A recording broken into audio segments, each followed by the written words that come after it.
Nauubusan ka na ba? Nauubusan ka na ng lakas, ng determinasyon, ng gana, ng pag-asa. Parang lahat na binigay mo at wala nang natira para sa'yo. Ubus na ubus na. At pag ganyan nangyari sa'yo, whatever it is you're pursuing, ay ititigil mo na.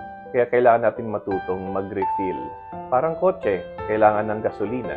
You might be going on and on and on without receiving something. And I'm not talking about being selfish.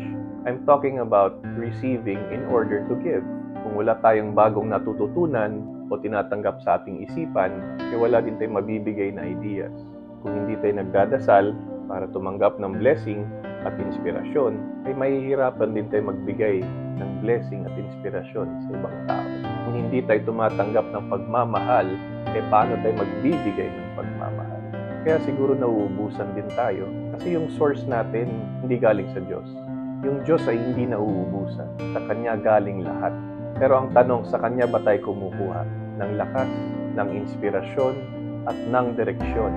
So take a pause. Make time to receive. Receive through prayer. Receive through learning. Receive by allowing yourself to be loved by God and others. Punuin mo ang sarili mo para ikaw ay may maibigay sa pamilya mo at sa ibang tao.